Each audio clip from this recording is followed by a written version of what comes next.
Bueno, pues hoy nos toca analizar el caso denominado un ateo que encontramos en la segunda parte del cielo y en el infierno, del cielo y el infierno, en el capítulo 5. Este capítulo que está dedicado a los hermanos que se suicidaron. La narración de hoy es bastante larga, entonces no voy a poner todo el texto, haré un resumen a la vez que voy añadiendo comentarios. Este relato lo encontramos ampliado en la Revista Espírita de febrero de 1861, en las conversaciones familiares del más allá. Y en la revista lleva por título El suicidio de un ateo. Yo en realidad me voy a apoyar en el artículo de la revista Espírita por ser la versión extendida, ¿no? Ahí vienen más datos. Vamos a ir por partes y preguntémonos quién es este hombre al que llaman un ateo. En el cielo y en el infierno, bueno, en el cielo y el infierno, que no sé por qué lo estoy diciendo hoy así, Kardec indica solamente las iniciales, pero la información de la revista Espírita nos aclara, eh, años antes, porque estamos hablando de la revista de 1861 y el cielo y el infierno hoy es de 1865, nos aclara que se trata de Jean-Baptiste D., eh, padrastro del señor D., corresponsal del departamento de Viena. Bueno, este hombre, que sería su hijastro al que denomina el señor D., pidió a la Sociedad Parisiense de Estudios Espíritas que consintiera evocar a su padrastro. Jean-Baptiste se había ahogado, poniendo fin a su vida en el año 1859. Y podemos leer sobre la petición que hace este hijastro en la revista de enero de 1861, en la parte correspondiente al boletín de la sociedad en cuanto al resumen de las actas. La petición se trasladó en sesión particular del viernes 30 de noviembre de 1860 y la encontraremos en el apartado 3 de las comunicaciones diversas. Es muy interesante, por esto la he traído aquí, lo que Kardec indica. Vamos a leerlo. El señor D, del Departamento de Bien, ruega encarecidamente que la sociedad consienta en evocar a su padrastro, el señor Jean-Baptiste D. La sociedad nunca, este es el comentario que es interesante, la sociedad nunca atiende a ese tipo de solicitaciones cuando tiene apenas un interés privado, sobre todo en ausencia de las personas interesadas y cuando éstas no son conocidas directamente. Entre tanto, en razón del carácter honorable y de la posición oficial del corresponsal, de las circunstancias particulares que presenta el suicida y del ateísmo que este último profesó toda su vida, ella, la sociedad, piensa que esta evocación puede ofrecer un objetivo útil de estudios. En consecuencia, lo incluye en el orden del día. O sea, se ve que puede haber una enseñanza importante al evocar a esta persona, pese a no tener, digamos, la petición, los requisitos que contemplaba la sociedad. Entonces, pues, bueno, pues aceptan proceder a ella.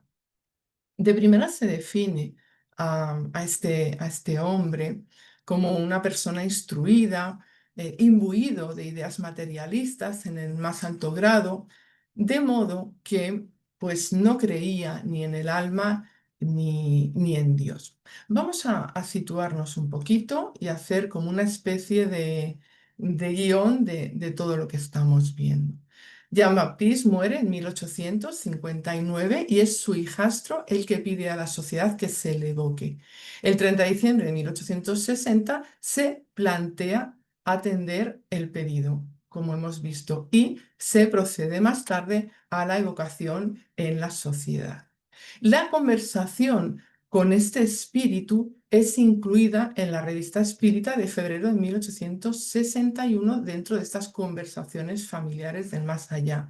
Y debido a la importancia de las enseñanzas proporcionadas por esta evocación, el codificador pues, la transcribe años más tarde, con algunas modificaciones, en el cielo y el infierno, en este capítulo 5, con el título Un ateo. En la evocación a Baptiste asistimos a 18 preguntas con sus respuestas correspondientes dentro de la revista Espírita. En el cielo y el infierno tenemos 17 porque hay una cuestión que viene en la revista que no fue transcrita en el último libro. Entonces, bueno, esto ya lo iremos viendo cuando llegue su momento. Vamos a situarnos ahora en la evocación. Bueno, se procede a ella y el espíritu responde y directamente él expresa que está sufriendo. Y fijaros porque se autodenomina réprobo. Esto es una dura palabra que hace ver cómo en su pensamiento y en su sentir está la condena eterna. Entonces se le informa que ha sido evocado por solicitud de un familiar y se le pide que diga si le resulta agradable o penosa la evocación, a lo cual él contesta que le resulta penosa.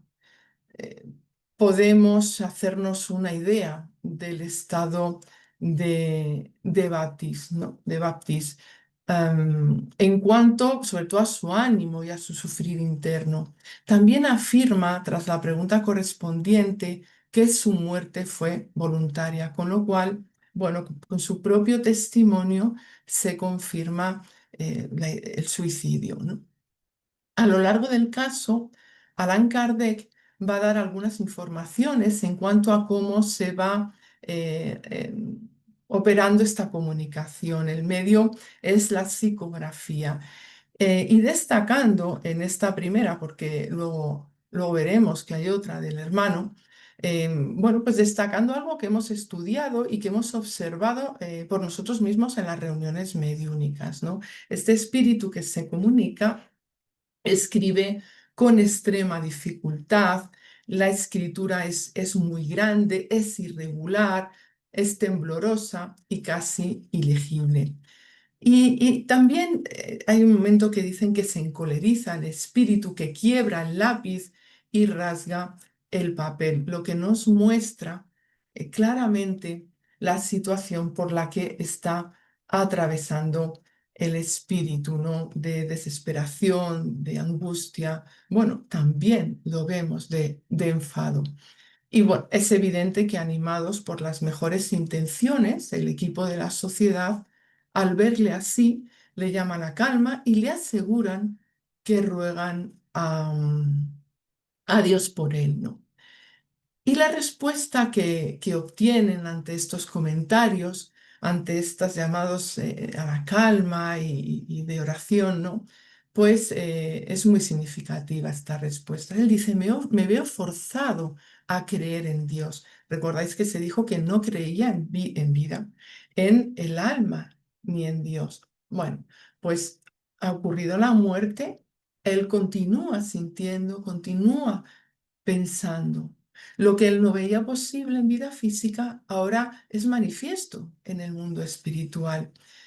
Yo pienso que al producirse tanta contradicción en su mente, se ve forzado a creer en un Dios antes negado y en su propia alma antes ignorada, ¿verdad? Entonces es normal también que él pueda tener estas sensaciones tan encontradas.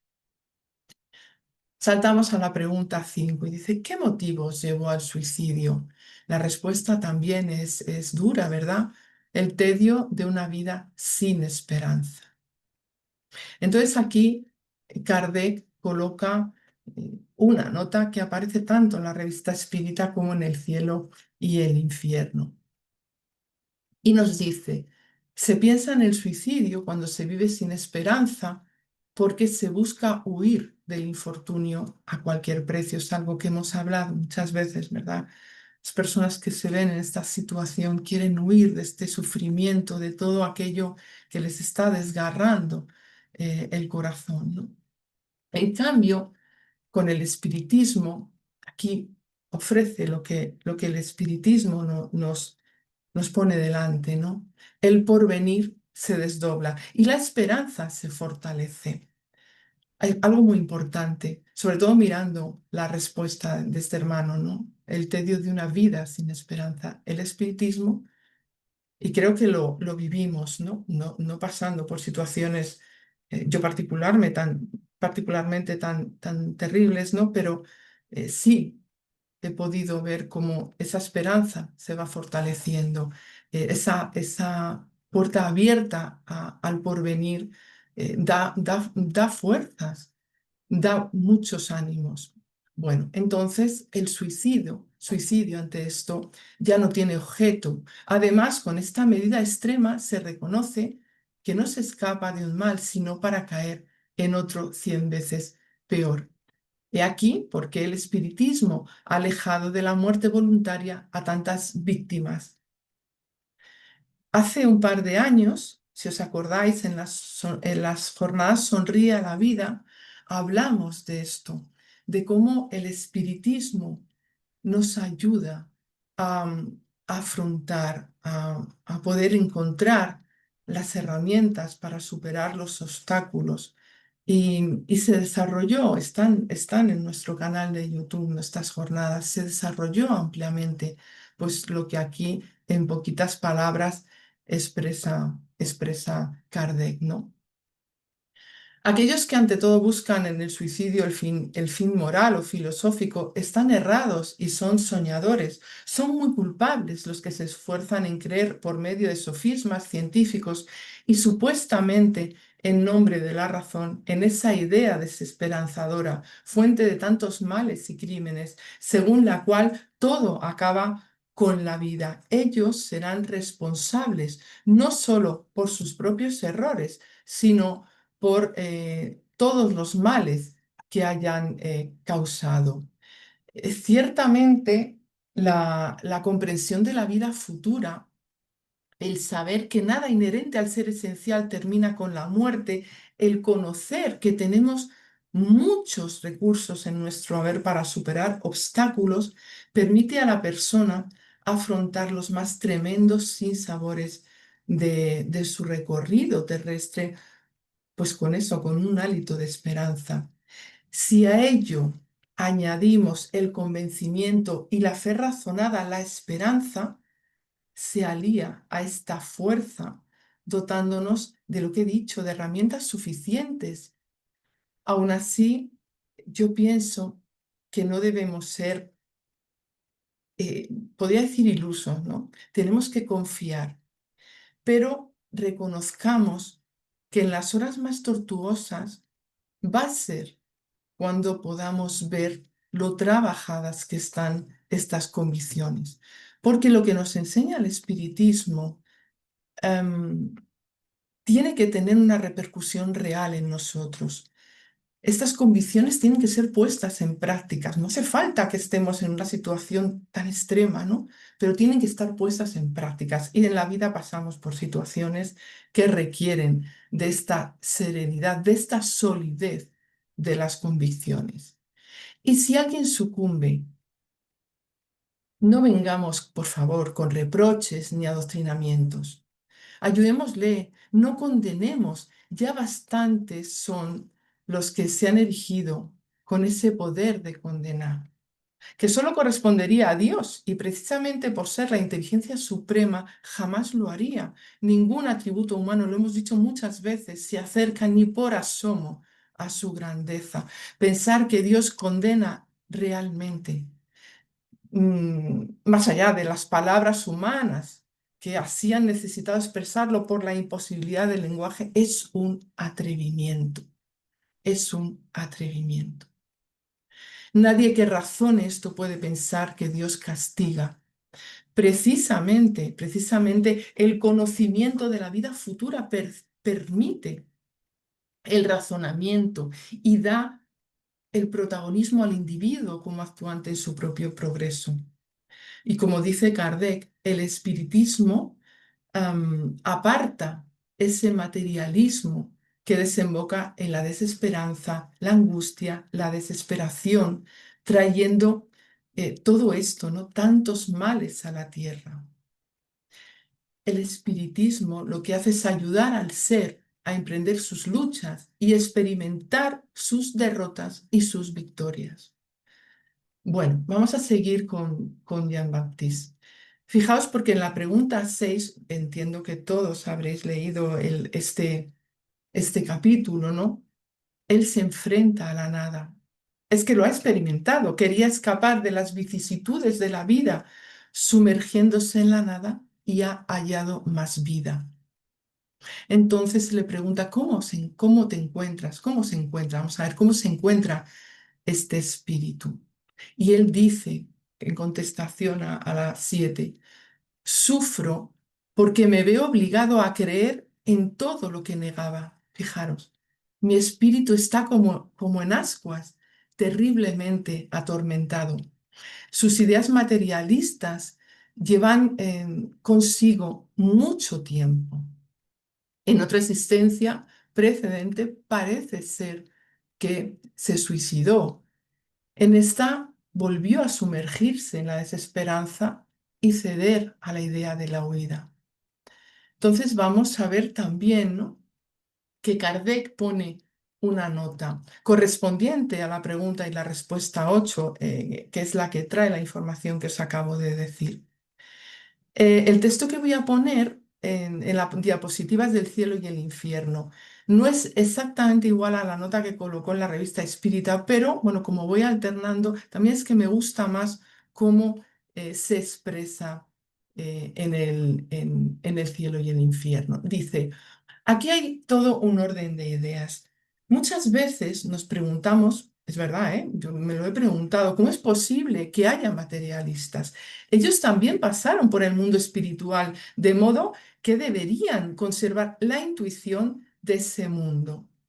Ahora bien, es precisamente esa intuición lo que se le niega a ciertos espíritus que cuando aún conservan el orgullo, que como aún conservan el orgullo, no se han arrepentido de sus faltas. Bueno, yo en realidad pienso que que cada uno nubla ese vislumbre, nos lo ahoga en el orgullo. Pienso yo que es así, ¿no? Pero bueno, este es el comentario de Kardec. Para ellos, la prueba consiste en lograr durante la vida corporal y por obra de su propia razón la prueba de la existencia de Dios y de la vida futura que tienen permanentemente delante de su vista. Con todo, a menudo los domina la presunción de no admitir nada que exceda sus opiniones personales, de modo que sufren la pena que hasta que vencido el orgullo se rinden ante la evidencia.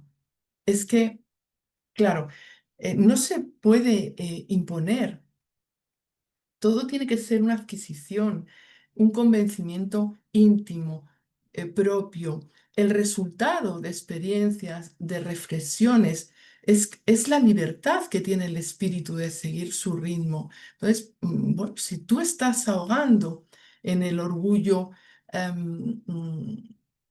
esta intuición de algo que es real, que es que tú mismo has vivido, es tu libre albedrío.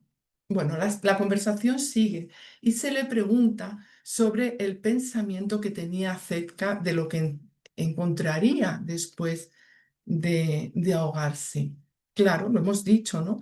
Como no creía en nada, esta era exactamente su expectativa, la nada. Al pasar el tiempo y al comprobar que su presente le deja claro que continúa siendo, el sufrimiento se torna para él como algo que le seguirá acompañando e incluso piensa que se va a acrecentar, pensando que deberá de cumplir una condena, su condena. Sus ideas no están claras y menos sus convencimientos, pese a lo experimentado, a que ha pasado ya un tiempo. Cuando se le pregunta si está convencido de la existencia de Dios, del alma y de la vida futura, siendo ahora ya espíritu, él responde, ay de mí, todo eso me atormenta mucho. Existe en el interior de este hombre, de este espíritu, una gran confusión, un dilema que se debate en lo más profundo de su ser. Perfectamente comprensibles con todas las explicaciones que nos da el espiritismo. Bueno, vamos a avanzar a la pregunta 11, sobre la cual haré un apunte. Mirad. En la revista Espírita se enuncia así: habéis vuelto a ver a vuestra esposa y a vuestro hermano. En el cielo y el infierno dice habéis vuelto a ver a vuestro hermano. No se menciona a la esposa. Es un dato, bueno, solamente, pero para que veáis que aquí hay un cambio. En ambas la contestación es que no. Vamos a seguir con el diálogo en la pregunta 11. ¿Por qué no? La respuesta es, ¿para qué juntar nuestros tormentos? Pone mucho la expresión ahí. Uno se reúne en la felicidad, pero se aísla en la desgracia. Así como se ve en la imagen, ¿no? La felicidad aparece como algo anhelado, pero disuelto en la desesperanza. Y el aislamiento, mm, desde esta perspectiva de él, parece como algo más real, es como un recurso desesperado. ¿Os agradaría volver a ver a vuestro hermano al que podríamos llamar a vuestro lado? Y él responde que no, yo no lo merezco. ¿Por qué no queréis que lo llamemos? Porque él tampoco es feliz. ¿Teméis su presencia? No obstante, eso podría haceros bien. No, más adelante no está preparado para ver a su hermano que también sufre. Hay algo en él que le impide verlo, ¿no? No quiere juntarse con él. Vamos a pasar a la pregunta 16. A las 16 y 17, que como comenté, en la revista Espírita figuran así, y luego en el cielo y el infierno se suprime la que sería la 16, ¿no? Entonces nos quedaría de la manera que tenemos todo aquí, ¿no? Aquí en el cielo y en el infierno. Bueno, la 16 de la revista Espírita. Vuestro pariente me pide para preguntaros si habéis asistido a vuestro entierro y si quedasteis satisfecho con lo que él hizo en esa ocasión. La respuesta es que sí. ¿Deseáis decirle alguna cosa? Que oren un poco por mí. Entonces, la 16 en el cielo y el infierno sería esta última que hemos dicho de la revista. ¿Deseáis enviar algún recado a vuestros parientes en las diferentes traducciones? Y la respuesta es que oren un poco por mí. Bueno, no sabemos muy bien por qué se suprime esta pregunta. La 18 en la revista Espírita, 17 en el cielo y el infierno. Parece que en el círculo que frecuentabais, algunas personas compartían las opiniones que vos teníais cuando encarnado. ¿Queréis decirles algo al respecto? ¿Habéis tenido personas a vuestro alrededor que, bueno, tenían esas ideas? Nada existe después. Ahora, en la situación que os encontráis, ¿qué les queréis transmitir? Desdichados, lo mejor que les puedo desear es que crean en la vida futura. Si pudiesen comprender mi triste situación, reflexionarían mucho.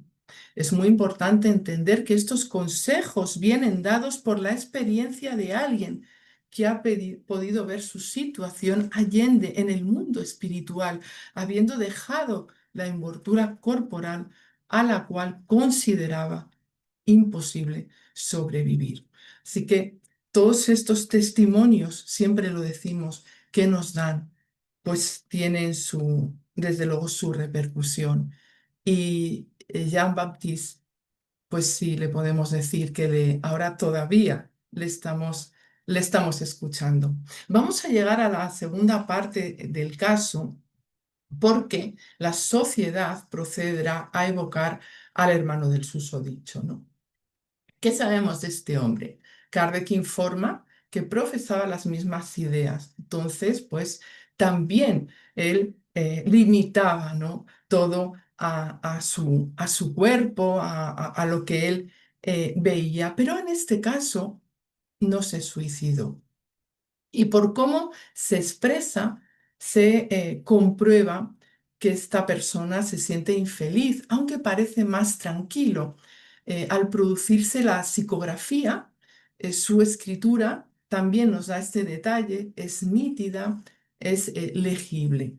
Y va a responder a la evocación de la siguiente manera: que el cuadro de nuestros sufrimientos pueda serviros de lección y pueda persuadiros de que existe otra vida en la que uno expía sus faltas y su incredulidad.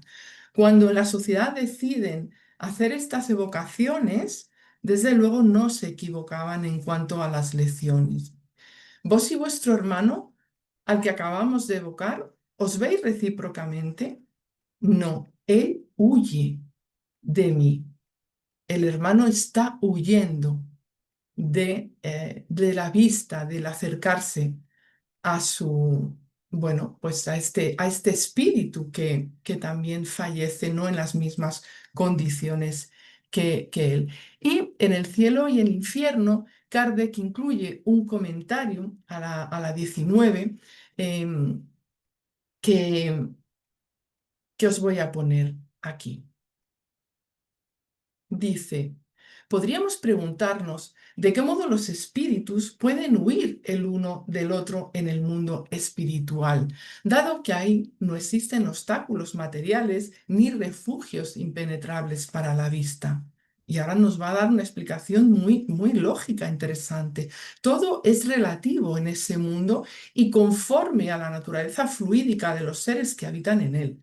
Solo los espíritus superiores tienen percepciones indefinidas, pues en los espíritus inferiores son limitadas y para ellos los obstáculos fluídicos equivalen a los obstáculos materiales. Conforme el espíritu se va desarrollando, va alcanzando, bueno, pues esas escalas más altas, va de alguna manera también transformando su percepción, sus sentidos, la capacidad de manejarse con los fluidos.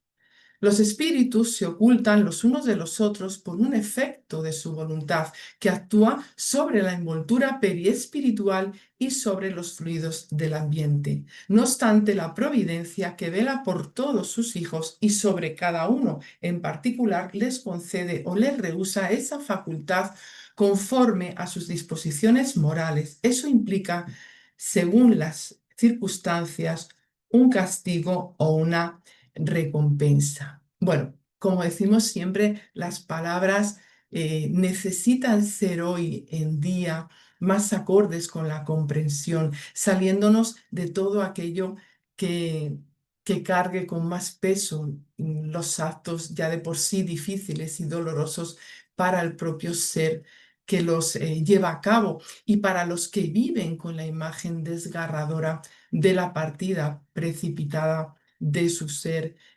querido. Palabras como castigo, como recompensa, para nosotros, pues ya no tienen digamos, ese sentido, ¿no? Entendemos siempre que es la percepción del individuo, acorde con sus creencias, acorde con sus ideas.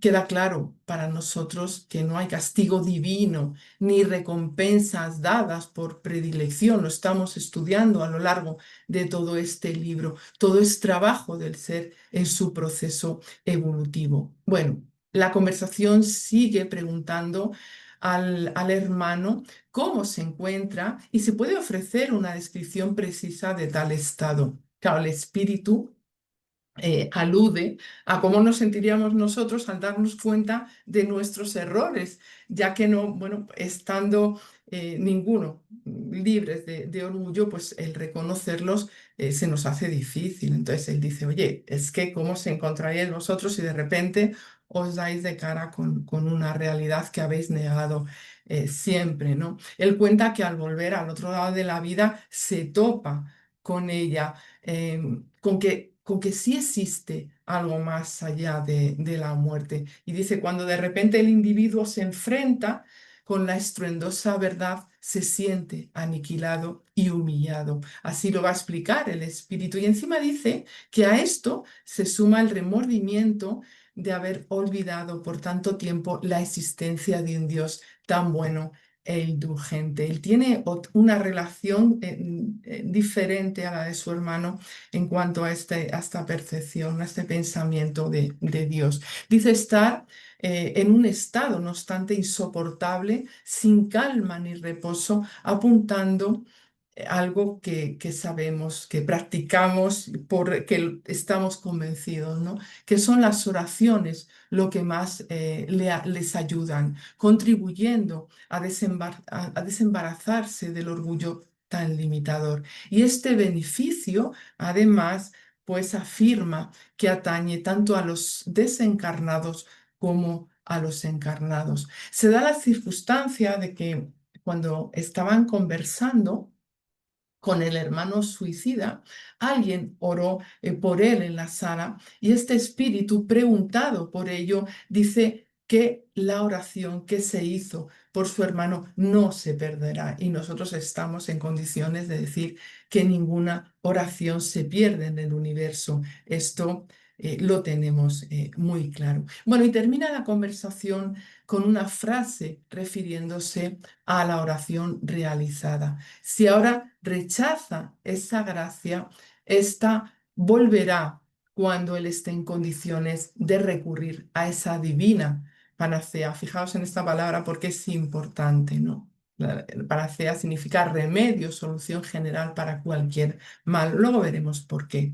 Bueno, después de la última pregunta, Kardec incluye una nota en el cielo, en el infierno, que no aparece en la revista espírita. Y es esta. Dice, observamos aquí otro tipo de castigo que no es el mismo en todos los incrédulos.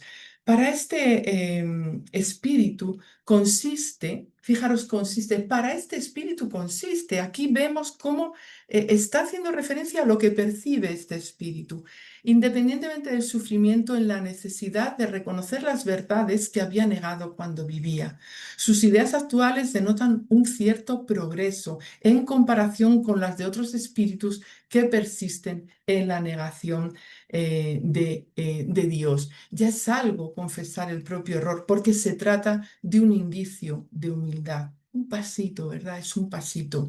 En su próxima encarnación es más que probable que la incredulidad ceda lugar al sentimiento innato de la fe. Bueno, pues luego de estas evocaciones a los dos hermanos, la sociedad se las hace llegar al hijastro, quien remite la siguiente respuesta. En la revista espírita se dan unos poquitos más de detalles referente a ciertas letras que se omiten en el cielo y el infierno. Por esto, pues voy a traer yo esta más amplia. Voy a leerla, porque es muy interesante. Señor, no sabéis el gran bien que han podido producir las evocaciones de mi padrastro y de mi tío. Nosotros lo hemos reconocido perfectamente. La escritura del primero, sobre todo, tiene una evidente analogía con la que él tenía en vida, tanto más que durante los últimos meses que ha pasado con nosotros, esa letra era irregular e indescriptible, indescifrable. Se verifica en dicha escritura la misma forma en los trazos de la rúbrica de ciertas letras, principalmente en los trazos de las letras de F, O, P, Q y T. En cuanto a las palabras, a las expresiones y al estilo, la semejanza es aún más notable.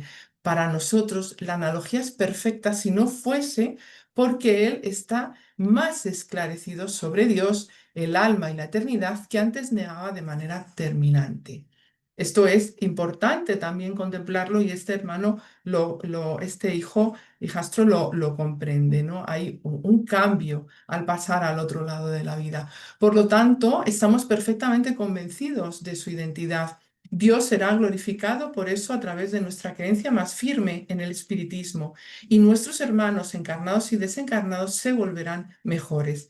También la identidad de su hermano, mi tío, no es menos evidente. A pesar de la inmensa diferencia entre el ateo y el creyente, reconocemos su carácter, el estilo y la estructura especial de sus frases. Sobre todo, nos ha impactado una palabra, y esta que decía, panacea, que era su vocablo habitual, ya que lo decía y lo repetía a todos a cada momento. Bueno, lo que dice este hombre son notables pruebas mediúnicas de identidad, siendo la comparación y la constatación de la misma forma de las letras, de los trazos, de la rúbrica del primer del primero que se comunicó, de Jean-Baptiste. Datos que son importantísimos de identificación eh, y que constituyen una clara evidencia de la inmortalidad del alma. Son cuestiones que son perfectamente reconocibles por las personas que pueden acceder a estas comunicaciones y conocieron al sujeto en vida, ¿no? Bueno, son hechos absolutamente comprobados por los familiares de ayer, de hoy y lo serán el día de mañana, porque las comunicaciones pues siguen estando en todas sus variedades. Bueno, pues efectivamente el hijastro lo que va a hacer es compartir las evocaciones con otras personas y nos va a dejar el resultado de compartirlas.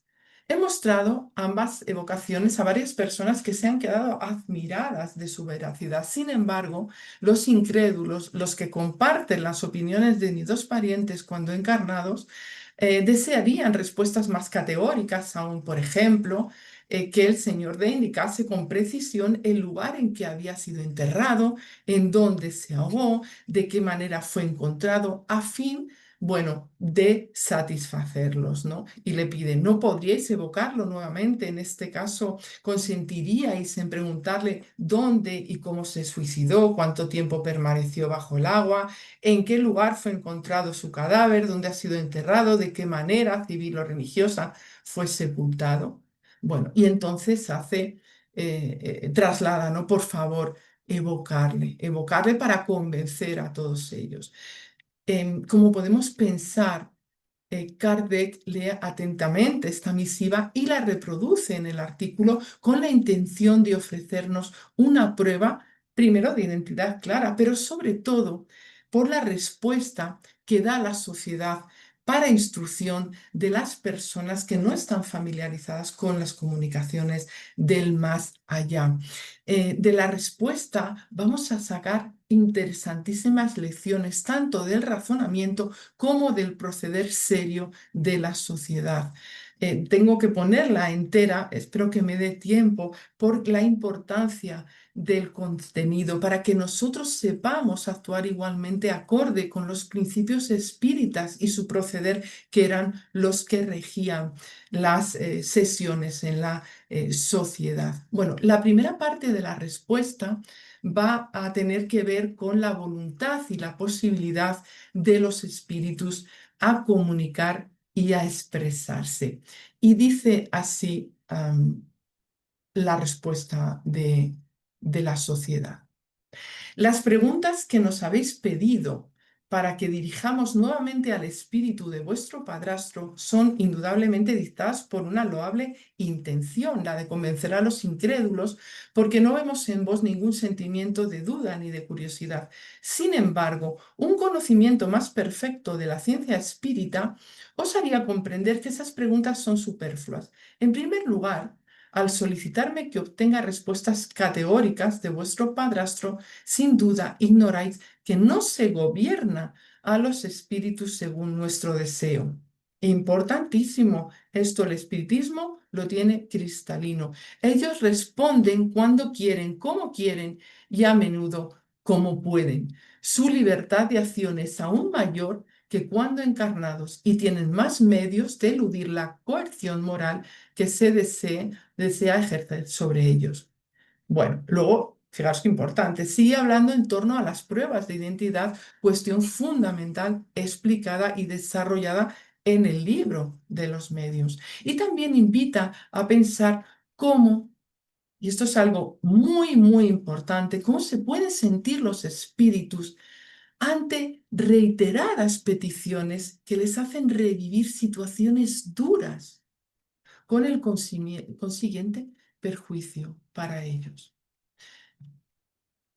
Las mejores pruebas de identidad son las que se dan espontáneamente, de propia voluntad, o bien las que nacen de las circunstancias, y la mayoría de las veces es inútil provocarlas. Vuestro pariente ha probado su identidad de una manera irrecusable según vos. Por lo tanto, es más que probable que hubiera de rehusarse a responder a preguntas que con justa razón él puede considerar como superfluas y formuladas para satisfacer la curiosidad de personas que les son indiferentes. Él podría responder como lo han hecho muchas veces otros espíritus en semejante caso. ¿Para qué me preguntáis cosas que ya sabéis? A ver, si ya lo sabéis, ¿para qué me preguntáis? Incluso agregaré que el estado de turbación y de sufrimiento en que él se encuentra se agravaría con las averiguaciones de ese género. Es exactamente como querer obligar a un enfermo que apenas puede pensar y hablar a contar detalles de su vida. Esto sería ciertamente faltar a las consideraciones que se deben a su estado. Y con toda la razón del mundo. Desde luego, Kardec expone esto. ¿Qué necesidad hay de hacer revivir, de hacer sufrir, de preguntar cosas que va otra vez a volver a repetir en su cabeza si ya las sabéis? ¿Para satisfacer? No, estudiar. Ahí están las pruebas. Después va a ofrecer claridad sobre las expectativas del hijastro en cuanto a los resultados que pretende obtener para convencer a otros. En cuanto al resultado que esperáis obtener, tened la certeza de que sería nulo. Las pruebas de identidad que han sido suministradas tienen mucho más valor por el hecho de haber sido espontáneas y porque nada puede hacer sospechar sobre el modo como se han dado. Si los incrédulos no se dieron por satisfechos, mucho menos se contentarán con preguntas preestablecidas que podrían dar lugar a sospechas de connivencia. Hay personas a las que nada puede convencer. Aunque viesen a vuestro padrastro con sus propios ojos, dirían que son víctimas de una alucinación. Vamos, esto también es algo que hemos visto muchas veces. Lo mejor que se puede hacer con ellas es dejarlas tranquilas y no perder tiempo con conversaciones superfluas. Solo podemos compadecernos de las mismas porque tarde o temprano aprenderán a sus expensas cuánto les ha costado rechazar la luz que Dios les envía. Sobre todo, es contra ellas que Dios hace manifestar su severidad. Y termina con una aclaración fundamental sobre el momento y condiciones adecuadas para realizar las evocaciones serias e instructivas. Señor, dos palabras más sobre el pedido que me hicisteis de realizar esta evocación el mismo día en que yo debía recibir vuestra carta. Las evocaciones no se hacen así, a toda prisa. Los espíritus no responden siempre a nuestro llamado. Para esto es necesario que ellos quieran y puedan hacerlo. Además, es preciso que encuentren un medium que les convenga y que tenga la actitud especial necesaria. Que este medium, además, esté disponible en un momento dado, que el ambiente sea simpático al espíritu. Tenemos aquí una cantidad de informaciones tremendas. Todas estas son circunstancias que no siempre pueden ser satisfechas y es muy importante conocerlas cuando se quieran hacer las cosas seriamente. Si queremos saber más de esto, vamos al libro de los medios, pero realmente lo que nos ha traído hoy todo el caso de Jean-Baptiste, de su hermano, del hijastro, nos han dejado lecciones muy valiosas, no solamente referente a las descripciones de los espíritus sobre su estado en el mundo espiritual, sino en lo relacionado con sus evocaciones, con las preguntas que se les realizan, cómo, dónde, cuánto, cuándo deben hacerse y fundamentalmente sobre el respeto que debemos tener a toda persona, sea cuales fuesen sus circunstancias de vida o de muerte, encarnada o ya habitando el mundo de los espíritus. Así que nada, con este relato muy resumido, porque era muy largo y con las explicaciones y los comentarios que muy poquito hemos podido aportar, pues damos por cerrada esta clase del día de hoy. Pues muchísimas gracias y nos vemos la semana que viene con el siguiente caso.